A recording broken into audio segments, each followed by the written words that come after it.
La diabetes mellitus es una de las enfermedades más prevalentes que hay a nivel mundial y se estima que existe alrededor de un valor aproximado en porcentaje de un 53% en un aumento relacionado con el diagnóstico de la diabetes mellitus para el año 2035.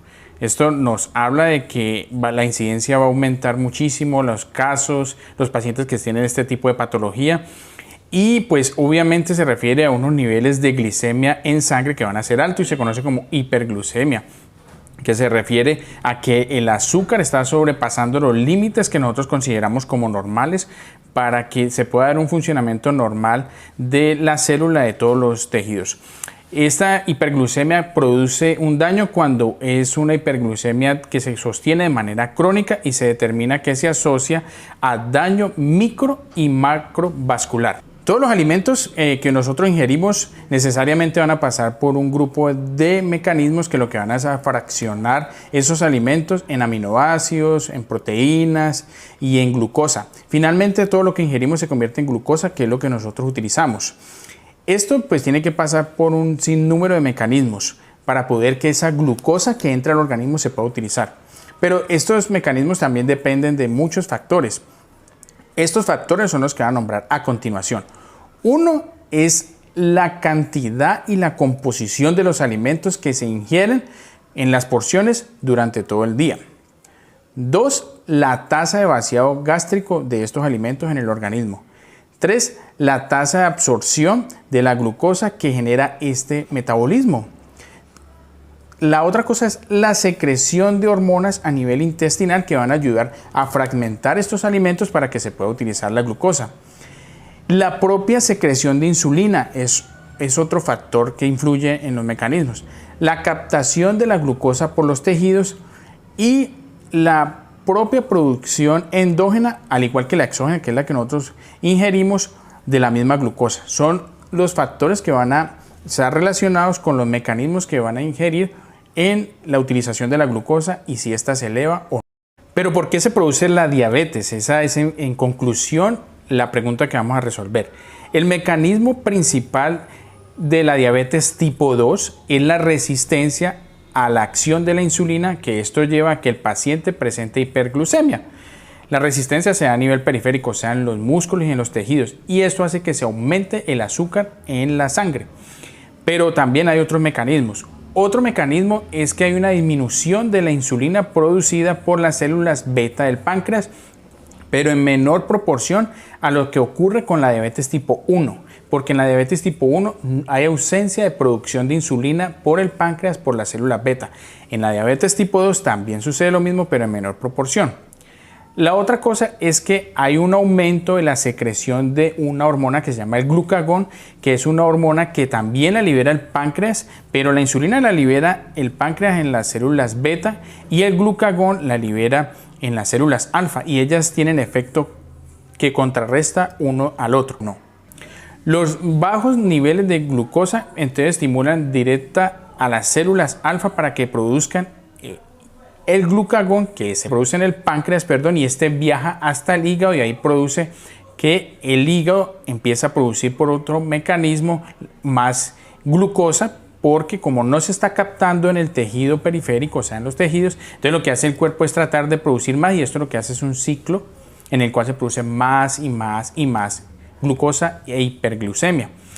Y este glucagón lleva a otro mecanismo que se presenta un incremento entonces de la glucosa hepática.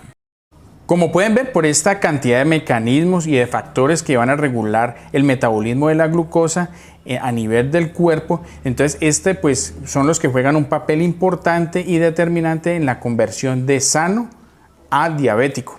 Y por eso es parte fundamental la terapia nutricional para poder tener unos controles del azúcar en sangre.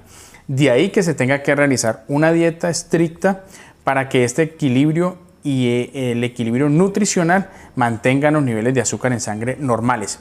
Entonces, como ven, son factores determinantes que interactúan entre sí y que son la predisposición genética, porque si sus padres fueron diabéticos, existe una probabilidad de que usted sea diabético, pero no necesariamente que lo va a ser, simplemente un riesgo. Los factores ambientales, por ejemplo, el paciente que es obeso, que tiene sobrepeso, el paciente que es sedentario y pues como ya lo dije, la parte nutricional. ¿Por qué la obesidad siempre hay que nombrarla? Porque la obesidad hace que se produzcan unas citocinas, que estas son unas partículas que son proinflamatorias. Pro quiere decir que van a favor de inflamar. Entonces estos ayudan a que se produzca una inflamación generalizada en todo el cuerpo. Entonces este aumento del tejido adiposo da como resultado pues la obesidad, especialmente por depósitos de grasa que se dan a nivel visceral, de las vísceras, y esto se asocia con resistencia a la insulina, que es uno de los mecanismos que se producen en la diabetes tipo 2. Hay un aumento de la glucosa pues en la sangre y debido a esto pues se da la hiperglucemia, se dan trastornos metabólicos que están relacionados con los lípidos, con la hipertensión y con la inflamación, como ya lo había nombrado antes. Y esto predispone a que se dé una cosa que se llama síndrome metabólico, que eventualmente conduce a la diabetes tipo 2 y se relaciona muchísimo con la obesidad. Entonces se ha demostrado que las hormonas derivadas de los tejidos lipídicos, como algunas que se nombran como la leptina y la adipsina, se asociaron con un trastorno metabólico, que es cuando el paciente tiene obesidad, tiene aumento del perímetro abdominal con un aumento de la grasa visceral y da como un factor de riesgo para diabetes mellitus y enfermedades cardiovasculares. Entonces, ya viendo estos factores de riesgo, hay que saber que a pesar de que existen unos mecanismos relacionados con esto, a título personal, creo que uno de los factores en los que poco se habla o que son poco mencionados y de mayor impacto, que no son solamente la obesidad, el sedentarismo y la nutrición, estoy hablando de las enfermedades que se relacionan con el envejecimiento. Dejar atrás digamos que el impacto de ser joven nos predispone para algunas enfermedades y la diabetes mellitus es una de ellas. El envejecimiento es un factor de riesgo que se forma y se vuelve proporcional a las enfermedades. A medida que usted envejece, esas enfermedades empiezan a aumentar y su peso reside en que no hay forma de modificar el envejecimiento. Cuando usted ya es viejo no hay forma de revertirlo, como es el hábito del tabáquico. Cuando usted fuma lo revierte, mejora. Cuando usted es obeso reduce el peso y mejora. Cuando usted es alcohólico suspende la ingesta de alcohol y mejora. La edad es un factor de riesgo no modificable y de mucho peso e importancia a la hora de hablar de la diabetes, y la prevalencia de la enfermedad aumenta notablemente con la edad.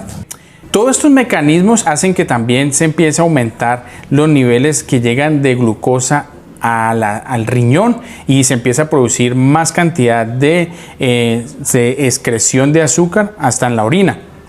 Esto nos está reflejando que hay una gran cantidad de azúcar que está llegando desde la sangre hasta el riñón, y no solo se afecta los tejidos, la sangre, los vasos, sino también a nivel central. Se ha evidenciado, sobre todo a nivel de los neurotransmisores, que hay una disminución de la saciedad, y esto hace que el paciente no encuentre esa sensación de llenura y pues va a tener poco más de ingesta y va a llevar a la hiperglucemia. Como lo dije ahorita, se vuelve un círculo vicioso, por así decirlo. Entonces, en conclusión, como podemos ver, pues son muchos los mecanismos que se relacionan entre sí para generar un círculo que se van activando poco a poco como una bola de nieve y van activando mecanismos entre sí hasta que llevan al paciente a la diabetes. Es por ello que entender este mecanismo nos permite, con antelación a la aparición de los síntomas, nosotros poder enfocarnos en prevenir los factores que son modificables, que son los que hablé ahorita, como la dieta, el ejercicio, la reducción de peso, tratando de compensar los primeros mecanismos implicados con ello y evitar que se activen más. Y además se llegue a una complicación por una hiperglucemia crónica y se llegue pues a la diabetes, que la diabetes ya después va a producir la retinopatía, la nefropatía, va a producir la falla renal y va a producir otro ciclo de enfermedades que son súper importante conocer.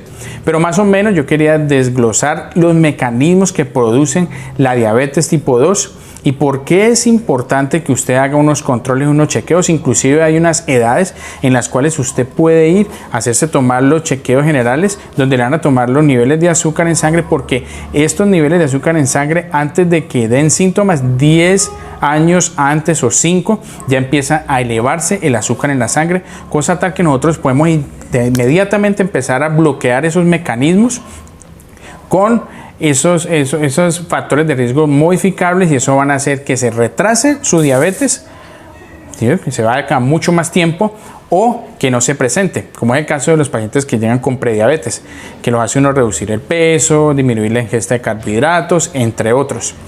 Este es pues un pequeño resumen de lo que yo quería, por una pregunta que me hicieron acerca de por qué se produce la diabetes tipo 2.